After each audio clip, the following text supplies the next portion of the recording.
Dear students, in this video we will be discussing few topics related to marketing. We have already discussed the concept of marketing as it is an organizational function which includes a set of activities for creating, communicating and delivering value to customers, as well as another important factor is the customer relationship management. ഇത്രയും കാര്യങ്ങൾ നമ്മൾ already concept clear ആണ്. ഇനി നമ്മൾ പോകുന്നത് detailed view into the objectives of marketing.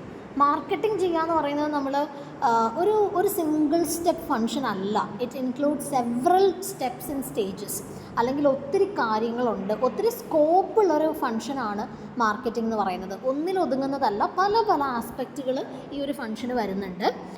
അതുകൊണ്ട് തന്നെ ഇതിൻ്റെ ലക്ഷ്യങ്ങളെന്ന് പറയുന്നതും ഒന്നിലൊതുങ്ങുന്നതല്ല. It has several objectives to attain. അതിൽ ഏറ്റവും ഇമ്പോർട്ടൻ്റ് ആയിട്ട് വരുന്ന ഒരു കാര്യമാണ് marketing aims at identifying the target market. You already know what is target market. നമ്മുടെ പ്രോഡക്റ്റ് ബെനിഫിറ്റ് ചെയ്യാൻ വേണ്ടി പോകുന്ന കസ്റ്റമേഴ്സിനെയാണ് നമ്മളുടെ ടാർഗറ്റ് മാർക്കറ്റ് എന്ന് പറയാം. ഇപ്പോൾ ഒരു എറണാകുളം എന്ന് പറയുന്ന ഒരു ഡിസ്ട്രിക്റ്റിൽ ഒരു ഷോപ്പ് തുടങ്ങുന്നു, അല്ലെങ്കിൽ ഒരു പ്രൊഡക്റ്റ് ലോഞ്ച് ചെയ്യുന്നു. ഈ പ്രൊഡക്റ്റ് എറണാകുളത്തെ എല്ലാവരെയും ഉദ്ദേശിച്ചായിരിക്കണമെന്നില്ല. ചിലപ്പോൾ യൂത്തിനെ മാത്രം ഫോക്കസ് ചെയ്തുകൊണ്ടായിരിക്കാം, അതല്ലെങ്കിൽ ഇന്ന ഒരു പെർട്ടിക്കുലർ ഏരിയയിലുള്ളവർക്ക് മാത്രം ഉദ്ദേശിച്ചിട്ടായിരിക്കാം. സോ അത്തരത്തിൽ നമ്മളുടെ ടാർഗറ്റ് മാർക്കറ്റ് ഏതാണ് എന്ന് ഐഡൻറ്റിഫൈ ചെയ്യുക എന്നുള്ളത് മാർക്കറ്റിങ്ങിൻ്റെ ബേസിക് ആയിട്ടുള്ളൊരു ഒബ്ജക്റ്റീവാണ്. കാരണം ഈ ടാർഗറ്റ് മാർക്കറ്റിനെ ഐഡൻറ്റിഫൈ ചെയ്തതിന് ശേഷം മാത്രമേ ഈ കസ്റ്റമേഴ്സിൻ്റെ നീഡ്സ് ആൻഡ് വാണ്ട്സ് നമുക്ക് ഐഡൻറ്റിഫൈ ചെയ്യാൻ പറ്റുള്ളൂ. That means simply thinking about ഒരു പുതിയ പ്രൊഡക്റ്റ് കൊണ്ടുവരുമ്പോൾ, അല്ലെങ്കിൽ ഒരു പുതിയ പ്രൊഡക്റ്റിനെ പറ്റി ആലോചിക്കുമ്പോൾ അതിന് മുൻപേ തന്നെ ആലോചിക്കണം ആളുകളുടെ ആവശ്യങ്ങൾ എന്തൊക്കെയാണ്, കസ്റ്റമറിൻ്റെ നീഡ്സ് എന്തൊക്കെയാണ്, അവരുടെ ആവശ്യങ്ങളും റിക്വയർമെൻറ്റ്സും എന്തൊക്കെയാണെന്ന് നമ്മൾ മനസ്സിലാക്കണം. അപ്പോൾ അടുത്ത ക്വസ്റ്റ്യൻ വരും, ഏത് കസ്റ്റമേഴ്സിൻ്റെ ആവശ്യങ്ങളെയാണ് നമ്മൾ പഠിക്കേണ്ടത്? We have to find out the needs of customers. പക്ഷേ ഏത് കസ്റ്റമറാണെന്ന് നമുക്കറിയില്ല. അവിടെയാണ് ടാർഗറ്റ് മാർക്കറ്റിൻ്റെ ഇമ്പോർട്ടൻസ് വരുന്നത്. So the first aim is to identify the target market. Which is the target market? അത് ആദ്യം ലൊക്കേറ്റ് ചെയ്യാം. ഇനി നമുക്ക് ഈസിയാണ്. ഇനി നമുക്ക് ഈ ഒരു ടാർഗറ്റ് മാർക്കറ്റിനെ മാത്രം ഫോക്കസ് ചെയ്താൽ മതി. ഇനി നമ്മൾ ചെയ്യേണ്ടത് ടാർഗറ്റ് ചെയ്ത മാർക്കറ്റിലെ കസ്റ്റമേഴ്സിൻ്റെ നീഡ്സ് ആൻഡ് വാണ്ട്സ് ഐഡൻറ്റിഫൈ ചെയ്യുക. That is the second objective. And the third one, ഇപ്പോൾ we are very clear with the needs and wants of the customers. We know their requirements. So according to the requirements identified we have to develop the products. അപ്പോൾ അവിടെ ഒറ്റ വാക്കിൽ നമ്മൾ പറഞ്ഞു തീർത്തു, developing products according to the needs and wants of the customers. പക്ഷേ ഒരു product development എന്ന് പറഞ്ഞാൽ അതിൻ്റെ പുറകിൽ ഒത്തിരി ഫങ്ഷൻസ് ഉണ്ടെന്നുള്ളത് മനസ്സിൽ ഓർത്തിരിക്കണം. സോ മൂന്നാമത്തെ എയിം എന്ന് പറയുന്നത് നമ്മൾ ഐഡൻറ്റിഫൈ ചെയ്ത നീഡ്സ് ആൻഡ് വാണ്ട്സിന് അക്കോർഡിംഗ്ലി പ്രൊഡക്റ്റ് ഡെവലപ്പ് ചെയ്യുക എന്നുള്ളതാണ്. ഇനി ഈ പ്രൊഡക്റ്റ് നമ്മൾ മാർക്കറ്റിലേക്ക് ഇറക്കണം, കസ്റ്റമറിൻ്റെ കയ്യിലേക്ക് എത്തിക്കണം എന്നുണ്ടെങ്കിൽ അതിനു മുൻപ് ഈ പ്രൊഡക്റ്റിൻ്റെ വാല്യൂ നമ്മൾ തീരുമാനിക്കണം. അതിനനുസരിച്ചൊരു പ്രൈസ് ഇടണം, അല്ലേ? അപ്പോൾ അവിടെയും നിങ്ങൾ ഓർക്കുക, ഒരു പ്രൊഡക്റ്റിനെ പ്രൈസ് ചെയ്യുക എന്ന് പറയുന്നതും എളുപ്പമുള്ളൊരു ടാസ്ക് അല്ല. We have to follow certain things. We have to follow or consider few elements before pricing a product. So മൂന്നാമത്തെ aim of marketing, the fourth aim of marketing എന്ന് പറയുന്നത് determining price of the product ആണ്. ഇനി അഞ്ചാമത്തെ കാര്യം, ഇപ്പോൾ നമ്മൾ product ഉണ്ടാക്കി അതിന് വിലയിട്ടു, നമ്മുടെ കയ്യിൽ വെച്ചുകൊണ്ടിരുന്നിട്ട് കാര്യമില്ല. We have to exchange the product. We have to make it reach to the target market. So അവിടെ നമുക്ക് പ്രശ്നം, how we will make the products reaching the customers, അല്ലേ? എങ്ങനെ നമ്മൾ അവരുടെ കയ്യിലേക്ക് എത്തിക്കും? അവിടെയാണ് ഡിസ്ട്രിബ്യൂഷൻ നെറ്റ്വർക്ക് അല്ലെങ്കിൽ ഡിസ്ട്രിബ്യൂഷൻ ചാനൽസിൻ്റെ ഇമ്പോർട്ടൻസ് വരുന്നത്. So the next step is to find out our suitable distribution channel as well as distribute the products into the customers.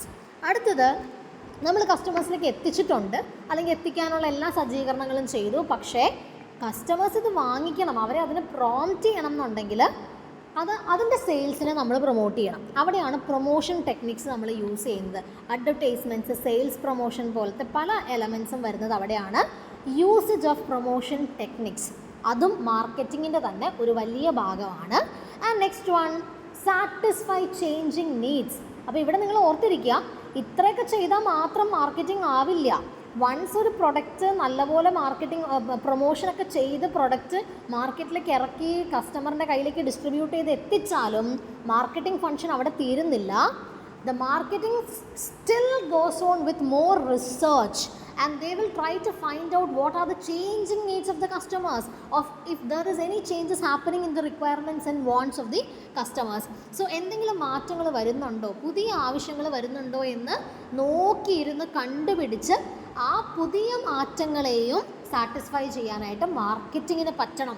അതും മാർക്കറ്റിങ്ങിൻ്റെ ഉള്ളിൽ തന്നെ പെടുന്നൊരു കാര്യമാണ്. ദെൻ നെക്സ്റ്റ് വൺ ഈസ് നമ്മൾ പുതിയ കസ്റ്റമേഴ്സിനെ കണ്ടുപിടിക്കണം അല്ലേ. ഇപ്പം നിലവിൽ ഒരു 100 കസ്റ്റമേഴ്സ് ഉണ്ട്, അല്ലെങ്കിൽ 1,00,000 കസ്റ്റമേഴ്സ് ഉണ്ടെങ്കിലും ഏതൊരു കമ്പനിയും എന്തേ വിചാരിക്കുകയുള്ളൂ, they have to improve their sales, they would like to reach more and more customers. So അവിടെ പുതിയ കസ്റ്റമറിനെ എങ്ങനെ ഫൈൻഡ് ഔട്ട് ചെയ്യാം, ന്യൂ മാർക്കറ്റ്സ്, ന്യൂ കസ്റ്റമേഴ്സ്, അതിനുള്ള മാർഗ്ഗങ്ങൾ കണ്ടുപിടിക്കണം, അതിനുള്ള സ്ട്രാറ്റജീസ് കണ്ടുപിടിച്ച് ഇംപ്ലിമെൻറ്റ് ചെയ്യണം. അങ്ങനെ ചെയ്യുമ്പോൾ ഒരു കാര്യം മറന്നു പോകാൻ പാടില്ല, പുതിയ പുതിയ കസ്റ്റമേഴ്സിനെ കണ്ടുപിടിക്കുമ്പോൾ make sure that the old customers are retained. അവിടെ ഒരു പുതിയൊരു ഡിസിപ്ലിൻ വരികയാണ്, കസ്റ്റമർ റീറ്റെൻഷൻ. നിങ്ങളിനി കൂടുതൽ ഡീറ്റെയിൽ ആയിട്ട് പഠിക്കാനിരിക്കുന്ന ഒരു കാര്യമാണ്. Customer retention is very important. It is not only important like ഒരു പുതിയ മാർക്കറ്റ് ഫൈൻഡ് ഔട്ട് ചെയ്യുക, പുതിയ കസ്റ്റമറെ ഫൈൻഡ് ഔട്ട് ചെയ്യുക എന്നുള്ളത് മാത്രമല്ല, അതിനോടൊപ്പം പഴയ കസ്റ്റമേഴ്സിനെ നിലനിർത്തിക്കൊണ്ട് പോയാലേ ഈ ബ്രാൻഡിന് സർവൈവൽ ഉണ്ടാവുള്ളൂ, ഇതിൻ്റെ സെയിൽസ് ഇനിയും ഇൻക്രീസ് ചെയ്ത് പ്രോഫിറ്റ് കൂട്ടാനായിട്ട് സാധിക്കുകയുള്ളൂ. ആൻഡ് ഓൾസോ ഇതിനൊക്കെ സഹായിക്കുന്ന ഒരു എലമെൻറ്റാണ് റിസർച്ച് നടത്തുക എന്ന് പറയുന്നത് അല്ലേ. ഈ പുതിയ മാറ്റങ്ങൾ വരുന്നുണ്ടോ, മാർക്കറ്റിൽ പുതിയ പ്രൊഡക്ട്സ് ഇറങ്ങുന്നുണ്ടോ, ഇതിന് എന്ത് പുതിയ ഫീച്ചേഴ്സ് ആഡ് ഓൺ ചെയ്യാൻ പറ്റും, ഇങ്ങനെയൊക്കെയുള്ള പുതിയ കണ്ടുപിടുത്തങ്ങൾ, പുതിയ ഇന്നോവേഷൻസ് കൊണ്ടുവരണം. ഇത് പ്രൊഡക്റ്റിനെ ബേസ് ചെയ്ത് മാത്രമല്ല റിസർച്ച് നടത്താൻ പറ്റുന്നത്, പുതിയ മാർക്കറ്റിംഗ് രീതികൾ, പുതിയ അഡ്വർടൈസ്മെൻറ്റ് രീതികൾ, അല്ലെങ്കിൽ പുതിയൊരു നെറ്റ്വർക്ക് ഓഫ് ഡിസ്ട്രിബ്യൂഷൻ, ഇങ്ങനെയൊക്കെയുള്ള പല ആസ്പെക്റ്റുകളിലും റിസർച്ച്, ഗവേഷണങ്ങൾ നടത്തിയാലേ പുതിയ ഇന്നോവേഷൻസും ഇമ്പ്രൂവ്മെൻറ്റ്സും കൊണ്ടുവരാനായിട്ട് സാധിക്കുകയുള്ളൂ.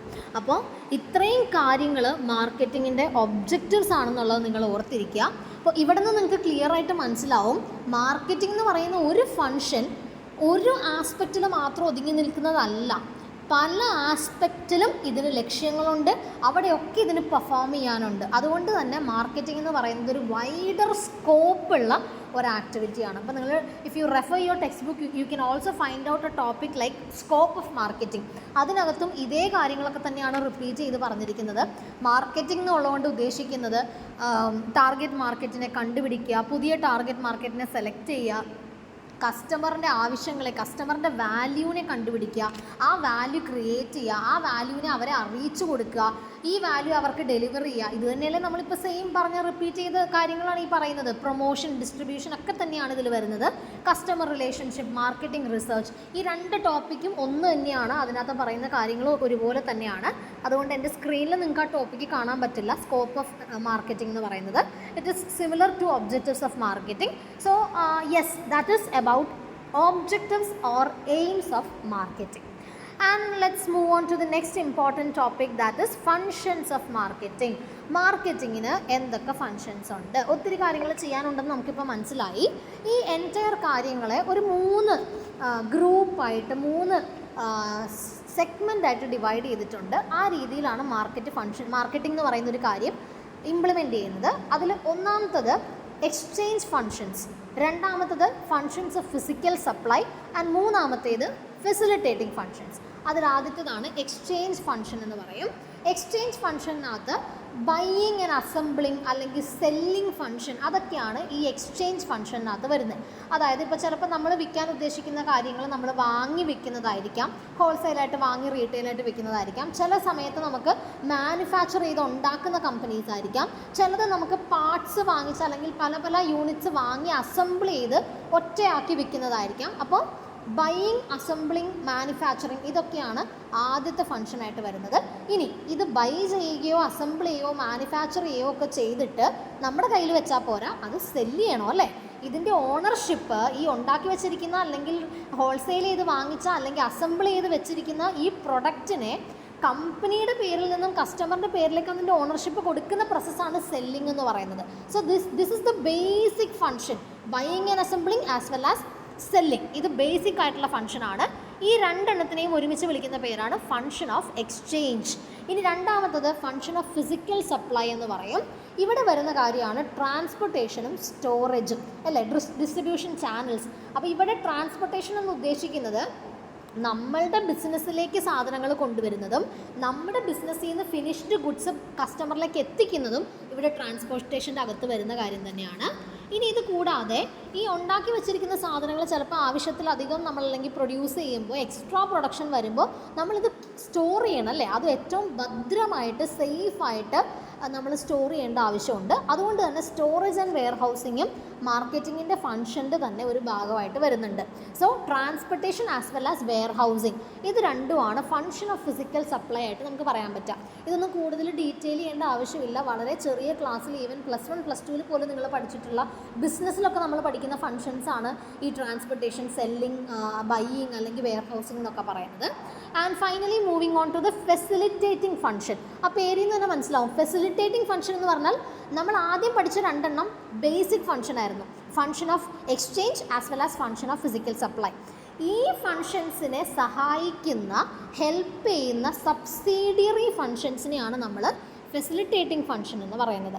അതിനകത്ത് വരുന്നതാണ് financing, risk bearing, standardisation, grading and market information. അതിൽ first one is financing. Obviously we know that നമ്മൾ ഈ പറയുന്ന ഏതൊരു ഫങ്ഷൻ ചെയ്യണമെങ്കിലും വി നീഡ്സ് മണി.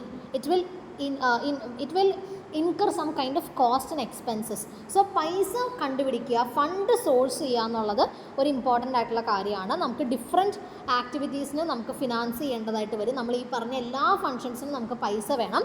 അതിനു വേണ്ടിയുള്ള ഫണ്ടിൻ്റെ അവൈലബിലിറ്റി ചെക്ക് ചെയ്യുക, അത് എവിടെ നിന്ന് നമുക്ക് പ്രൊക്യൂർ ചെയ്യാം, അത്തരത്തിലുള്ള കാര്യങ്ങളും നമുക്ക് മാർക്കറ്റിങ്ങിനെ ഫെസിലിറ്റേറ്റ് ചെയ്യുന്ന ഫങ്ഷനായിട്ട് നമുക്ക് പറയാം. നെക്സ്റ്റ് വൺ റിസ്ക് ബെയറിംഗ് ആണ്. We already know that business എന്ന് പറഞ്ഞാലേ റിസ്ക് ആണ്. അതുപോലെ തന്നെ ഈ ഒരു ഓർഗനൈസേഷണൽ ഫങ്ഷൻ, മാർക്കറ്റിംഗ് എന്ന് പറയുന്നൊരു ഫങ്ഷനിലും റിസ്ക് ഉണ്ട്. നമുക്ക് അവോയ്ഡ് ചെയ്യാൻ പറ്റാത്ത തരത്തിലുള്ള റിസ്ക് ഉണ്ട്. എത്ര എഫിഷ്യൻ്റ് ആയിട്ടുള്ള ഒരു മാർക്കറ്റർ ആണെന്ന് പറഞ്ഞാലും നമുക്ക് റിസ്ക് ഉണ്ടാകും. The only thing is we can try to minimise the risk. നമുക്ക് നല്ല മാർക്കറ്റേഴ്സിനെ വെച്ചുകൊണ്ട് നല്ല സ്ട്രാറ്റജീസ് പ്ലാൻ ചെയ്തുകൊണ്ട് നമുക്ക് റിസ്കിൻ്റെ അളവ് കുറയ്ക്കാനായിട്ട് നമുക്ക് സാധിക്കും.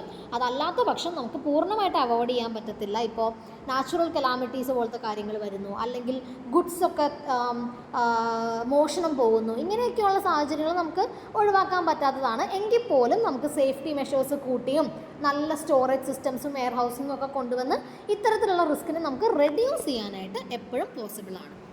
സോ റിസ്ക് ബെയറിങ്ങും ഇതിൻ്റെ തന്നെ ഒരു ഫങ്ഷനാണ്. ഇപ്പോൾ റിസ്ക് ബെയറിംഗ് എന്ന് ഉദ്ദേശിക്കുന്നത് ആ റിസ്ക് എന്തായാലും ഉണ്ട്, അത് ബാലൻസ് ചെയ്യാനും മിനിമൈസ് ചെയ്യാനും ഒക്കെ ഉള്ള കാര്യങ്ങൾ നമ്മൾ ചെയ്ത് വെക്കുക എന്നുള്ളതാണ് ഇവിടെ ഫെസിലിറ്റേറ്റിംഗ് ഫങ്ഷനായിട്ട് പറയുന്നത്. നെക്സ്റ്റ് വൺ സ്റ്റാൻഡർഡൈസേഷൻ ആണ്. Standardisation means fixing and maintaining a standard for all aspects of the business. For example, പ്രൊഡക്റ്റിൻ്റെ ക്വാളിറ്റി, പ്രൊഡക്റ്റിൻ്റെ ക്വാണ്ടിറ്റി, സൈസ്, അങ്ങനെ ഓരോ ഫീച്ചറിലും ഒരു സ്റ്റാൻഡർഡൈസേഷൻ ഉണ്ടായിരിക്കണം.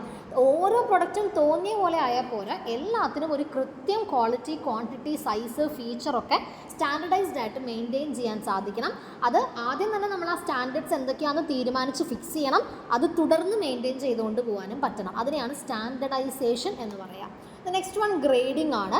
സ്റ്റാൻഡർഡൈസേഷൻ്റെ തന്നെ ഒരു പാർട്ടാണ് ഗ്രേഡിംഗ് എന്ന് പറയാം. ഇവിടെ ഉദ്ദേശിക്കുന്നത് ഇപ്പോൾ നമ്മൾ പല ക്വാളിറ്റിയിലുള്ള, ഇപ്പോൾ ഫസ്റ്റ് ക്വാളിറ്റി, സെക്കൻഡ് ക്വാളിറ്റി, പല ക്വാളിറ്റിയിലുള്ള അല്ലെങ്കിൽ പല സൈസ്, 1 kgയുടെ പാക്കറ്റ്, 1/2 kgയുടെ പാക്കറ്റ്, 100 ഗ്രാമിൻ്റെ പാക്കറ്റ്, അല്ലെങ്കിൽ കുഞ്ഞി ബോട്ടിൽ, വലിയ ബോട്ടിൽ, 1 ലിറ്റർ, 1/2 ലിറ്റർ എന്നൊക്കെ പറഞ്ഞാൽ നമ്മൾ ഡിഫറെൻറ്റ് സൈസിൽ അല്ലെങ്കിൽ ഡിഫറെൻറ്റ് കളറിൽ, ഡിഫറെൻറ്റ് ഫ്ലേവറിലൊക്കെ നമ്മൾ പ്രോഡക്റ്റ്സ് ഉണ്ടാക്കും. ഇതിനെ നമ്മൾ ക്ലാസിഫൈ ചെയ്ത് ഓരോ ഗ്രൂപ്പാക്കി സെഗ്രിഗേറ്റ് ചെയ്യുന്നതിനെയാണ് ഗ്രേഡിംഗ് എന്ന് പറയുന്നത്. അപ്പോൾ എന്ത് പറ്റുമെന്ന് വെച്ചാൽ ഹയസ്റ്റ് ഗ്രേഡ് അല്ലെങ്കിൽ ബെസ്റ്റ് ഗ്രേഡിലുള്ള പ്രൊഡക്ട്സിന് നമുക്ക് ഹയസ്റ്റ് പ്രൈസ് ഈടാക്കാനായിട്ട് സാധിക്കും, കൂടുതൽ പ്രോഫിറ്റ് ഏൺ ചെയ്യാനായിട്ട് സാധിക്കും. അതനുസരിച്ച് നമ്മൾ ഗ്രേഡിംഗ് ചെയ്ത് വെക്കുകയാണെങ്കിൽ കസ്റ്റമേഴ്സിനും സാറ്റിസ്ഫാക്ഷൻ ഉണ്ടാവും, കസ്റ്റമേഴ്സിനും എഫോർഡബിൾ ആയിട്ടുള്ള രീതിയിൽ അവർക്ക് പർച്ചേസ് ചെയ്യാനായിട്ടൊക്കെ പോസിബിൾ ആണ്. And the final one is market information. This is completely related to research. നമ്മൾ നേരത്തെ പറഞ്ഞ റിസർച്ച് ഫംഗ്ഷനെ സഹായിക്കുന്ന ഒരു കാര്യമാണ് മാർക്കറ്റ് ഇൻഫർമേഷൻ. അതായത് കൃത്യമായിട്ട് നമ്മൾ നമ്മുടെ പ്രൊഡക്റ്റിനെ, നമ്മളുടെ ബിസിനസ്സിനെ ബാധിക്കുന്ന റെലവൻ്റ് ആയിട്ടുള്ള ഇൻഫർമേഷൻസ് നമ്മൾ മാർക്കറ്റിൽ നിന്ന് കളക്ട് ചെയ്യണം. അതൊരു മാർക്കറ്ററിൻ്റെ ജോലിയാണ്. മാർക്കറ്റിംഗ് ചെയ്യുന്ന ആൾ കൃത്യമായി കസ്റ്റമേഴ്സിൻ്റെ നീഡ്സ് ആൻഡ് വാണ്ട്സ് മനസ്സിലാക്കണം. മാർക്കറ്റ് കണ്ടീഷൻസ് പഠിക്കണം, കോമ്പറ്റീറ്റേഴ്സിൻ്റെ പ്രൊഡക്റ്റിനെ പറ്റി പഠിക്കണം. ഇതിനെപ്പറ്റിയൊക്കെയുള്ള ഇൻഫർമേഷൻസ് കൃത്യമായി കളക്ട് ചെയ്താലേ ആ ഇൻഫർമേഷൻസ് വെച്ചുകൊണ്ട് പുതിയ മാർക്കറ്റിംഗ് പോളിസീസും സ്ട്രാറ്റജീസും ഒക്കെ നമുക്ക് ഇംപ്ലിമെൻറ്റ് ചെയ്യാനായിട്ട് പറ്റുള്ളൂ. അപ്പോൾ അത്തരത്തിലുള്ള ഇൻഫർമേഷൻസ് കളക്ട് ചെയ്യാൻ അതാത് സമയത്ത് മാർക്കറ്റ് സർവേസോ അല്ലെങ്കിൽ കസ്റ്റമർ ഫീഡ്ബാക്സ് പോലത്തെ ടൂൾസ് ഉപയോഗിച്ച് നമുക്ക് മാർക്കറ്റ് ഇൻഫർമേഷൻസ് ഗെയിൻ ചെയ്യാനായിട്ട് സാധിക്കും. സോ ഇത്രയുമാണ് ബേസിക് ആയിട്ട് മാർക്കറ്റിംഗ് ഫങ്ഷൻസ്. അപ്പോൾ ഒന്നും കൂടെ പറയാം, 3 ആയിട്ടാണ് മാർക്കറ്റിംഗ് ഫങ്ഷൻസിന് ഡിവൈഡ് ചെയ്തിരിക്കുന്നത്. One is exchange function, the second one is physical supply function. ഈ 2 ഫങ്ഷനും ബേസിക് ആയിട്ടുള്ള ഫങ്ഷനാണ്. ഈ ഫങ്ഷൻസിനെ ഫെസിലിറ്റേറ്റ് ചെയ്യുന്ന സബ്സിഡിയറി ഫങ്ഷൻസ് ആണ് നമ്മൾ 3ാമത്തെ ഗ്രൂപ്പിൽ ഫെസിലിറ്റേറ്റിംഗ് ഫങ്ഷനായിട്ട് പഠിക്കുന്നത്. ഓക്കെ, അപ്പോൾ അതും ക്ലിയർ ആണെന്ന് വിചാരിക്കുന്നു. So let us move on to the next topic, that is benefits of marketing. ഇപ്പോൾ നമ്മളിപ്പോൾ ഓൾറെഡി പഠിച്ചു, ഇതിൻ്റെ എയിംസ് ഒക്കെ നമ്മൾ പറഞ്ഞതാണ്. ഇതിൻ്റെ ഒബ്ജക്റ്റീവ് തന്നെയാണ്. ഇതിൻ്റെ ഒബ്ജക്റ്റീവ് കൃത്യമായിട്ട് നമ്മൾ അറ്റൈൻ ചെയ്താൽ ഒത്തിരി ഗുണങ്ങൾ നമുക്ക് ഉണ്ടാവുന്നുണ്ട്. അപ്പോൾ ഇവിടെ നമ്മൾ ഇതിൻ്റെ മാർക്കറ്റിങ്ങിൻ്റെ ബെനിഫിറ്റ്സിനെ നമ്മൾ 2 ആസ്പെക്റ്റിൽ ഡിസ്കസ് ചെയ്യുന്നുണ്ട്. നല്ലതായിട്ട് മാർക്കറ്റിംഗ് ചെയ്താൽ, എല്ലാ ബിസിനസ്സുകളും മാർക്കറ്റിംഗ് എഫിഷ്യൻ്റായിട്ട് ചെയ്താൽ സൊസൈറ്റിക്കും ബെനിഫിറ്റ് ഉണ്ട്, അറ്റ് ദ സെയിം ടൈം ആ ബിസിനസ് ഓർഗനൈസേഷനും ബെനിഫിറ്റ് ഉണ്ട്. സോ ഫസ്റ്റ് ഓഫ് ഓൾ സൊസൈറ്റിക്ക് എന്തൊക്കെ ബെനിഫിറ്റ് ഉണ്ടെന്ന് ചോദിച്ചാൽ, ഒന്ന് ഉറപ്പായിട്ടും നല്ല പ്രോഡക്റ്റ്സ് ആൻഡ് സർവീസസ്, ക്വാളിറ്റിയുള്ള നല്ല ലൈഫുള്ള പ്രോഡക്റ്റ്സ് ആൻഡ് സർവീസസ് കിട്ടും. രണ്ടാമത്തത്, മാർക്കറ്റിംഗ് നല്ലവണ്ണം ചെയ്യുമ്പോൾ പ്രൊഡ്യൂസറും കൺസ്യൂമേഴ്സും തമ്മിൽ അൺഇൻറ്ററപ്റ്റഡ് ആയിട്ടുള്ളൊരു ലിങ്കേജ് അവിടെ നടക്കും. അതായത് എപ്പോഴും പ്രൊഡക്റ്റ് സപ്ലൈ ഉണ്ടാവും. കൃത്യമായിട്ടുള്ളൊരു കമ്മ്യൂണിക്കേഷനും സാറ്റിസ്ഫാക്ഷനും ഒക്കെ ഉറപ്പുവരുത്താനായിട്ട് marketing acts as a link between linking function between producer and the consumer. Then products at a stable and fair price, നല്ല പ്രൈസിൽ, കൃത്യമായിട്ടുള്ള പ്രൈസിങ്ങിൽ നമുക്ക് കസ്റ്റമറിലേക്ക് പ്രൊഡക്ട്സ് എത്തിക്കാൻ പറ്റും. സൊസൈറ്റിക്ക് നല്ല അഫോർഡബിൾ ആയിട്ടുള്ള രീതിയിൽ എല്ലാ ക്ലാസ്സിൽ താമസിക്കുന്ന ആളുകൾക്കും, എല്ലാ ക്ലാസ്സുകളിൽ ജീവിക്കുന്ന ആളുകൾക്കും എല്ലാ തരത്തിലുള്ള പ്രൊഡക്ട്സ് ആൻഡ് സർവീസസ് അവൈലബിൾ ആകും, അഫോർഡബിൾ ആകും. അതുപോലെ തന്നെ മാർക്കറ്റിംഗ് എന്ന് പറയുന്ന ഒരു ഡിസിപ്ലിൻ, ഒരു ബ്രാഞ്ചിൻ്റെ അകത്ത് ഒത്തിരി ജോലി സാധ്യതകളുണ്ട്. അതുകൊണ്ട് തന്നെ എംപ്ലോയ്മെൻറ്റ് ഓപ്പർച്യൂണിറ്റീസ് ഒരു ഫാക്ടറായിട്ട് നമുക്ക് പറയാം. പിന്നെ അതേപോലെ തന്നെ ഡിസ്ട്രിബ്യൂഷൻ ചാനൽസ് നന്നായി മാനേജ് ചെയ്യുന്നത് വഴി ഓവറോൾ എൻറ്റയർ വേൾഡിലേക്ക് ഗുഡ്സ് ആൻഡ് സർവീസസ് എത്തിക്കാനായിട്ട് സാധിക്കും. ദെൻ ഓൾസോ ആളുകളെ പ്രൊഡക്ട്സ് ആൻഡ് സർവീസസിനെ പറ്റി എഡ്യൂക്കേറ്റ് ചെയ്യാനായിട്ട് സാധിക്കും, അവെയർ ആക്കാൻ സാധിക്കും. And finally wide range of പ്രൊഡക്ട്സിനെ നമുക്ക് മാർക്കറ്റിലേക്ക് എത്തിക്കാനായിട്ടും സാധിക്കും. അപ്പോൾ ഇത്രയും കാര്യങ്ങൾ ഒരു ബിസിനസ് ഫേമിന് സാധിച്ചാൽ ഡെഫിനറ്റ്ലി അതിൻ്റെ ഗുണം കിട്ടുന്നത് അതാത് സൊസൈറ്റിക്കായിരിക്കും. And moving on to the advantages of firm. Business ഫേമിന് എന്തൊക്കെയാണ് ഗുണങ്ങൾ ഉണ്ടാവണമെന്ന് ചോദിച്ചാൽ, അവർക്ക് നല്ല റൈറ്റ് കസ്റ്റമേഴ്സിനെ കിട്ടും, റൈറ്റ് പ്രൊഡക്ട്സ് ഉണ്ടാക്കാൻ പറ്റും, അവരുടെ പ്രൊഡക്ട്സിൻ്റെ ഡിമാൻഡ് എപ്പോഴും അപ്പായിട്ട് തന്നെ വെക്കാൻ പറ്റും, കസ്റ്റമേഴ്സിന് ഇൻഫർമേഷൻസ് കൃത്യമായിട്ട് കൊടുക്കാനായിട്ട് സാധിക്കും, കസ്റ്റമേഴ്സിന് സ്യൂട്ടബിൾ ആയിട്ടുള്ള ചാനൽസ് ഉപയോഗിച്ച് ഇവർക്ക് പ്രൊഡക്റ്റ് ഡെലിവർ ചെയ്യാൻ പറ്റും. അതുകൊണ്ട് തന്നെ ഇവരുടെ സെയിൽസ് ഒരിക്കലും ഇൻട്രപ്റ്റ് ചെയ്തോ അല്ലെങ്കിൽ എവിടെയും സ്റ്റക്കായി പോവില്ല. കോമ്പറ്റീറ്റേഴ്സിനെ ഐഡൻറ്റിഫൈ ചെയ്യാൻ പറ്റും. അതനുസരിച്ച് ഇവർക്ക് മാർക്കറ്റിംഗ് സ്ട്രാറ്റജീസ് പ്ലാൻ ചെയ്യാനും ബിസിനസ് മാർക്കറ്റിൽ തുടർന്ന് കൊണ്ടുപോകാനും സാധിക്കും. അതേപോലെ തന്നെ പുതിയ പ്രൊഡക്റ്റ് ഏരിയാസ് ഏതൊക്കെയാണെന്ന് റിസർച്ച് വഴി കണ്ടുപിടിക്കാം, പുതിയ ടാർഗറ്റ് മാർക്കറ്റ് കണ്ടുപിടിക്കാം, പുതിയ പൊട്ടൻഷ്യൽ കസ്റ്റമേഴ്സിനെ കണ്ടുപിടിക്കാം. ഇത്തരത്തിലുള്ള ഒത്തിരി അഡ്വാൻറ്റേജസ് മാർക്കറ്റിങ്ങിന് ഉണ്ടെന്ന് തന്നെ നമുക്ക് പറയാം. So in this video we have briefly discussed about the objectives of marketing, also functions of marketing, അതുപോലെ ബെനിഫിറ്റ്സും നമ്മൾ ഡിസ്കസ് ചെയ്തു. ഇതിൻ്റെ കൂട്ടത്തിൽ ഞാൻ ഓൾറെഡി പറഞ്ഞു പോയി, that is scope of marketing. അത് keep in mind, scope and objectives രണ്ടും സിമിലർ ആയിട്ടുള്ള കാര്യങ്ങൾ തന്നെയാണ്. സോ ഇത്രയും ടോപ്പിക്സാണ് നമ്മളിവിടെ ഡിസ്കസ് ചെയ്ത്. So by this will put an end to this video. So thank you for listening.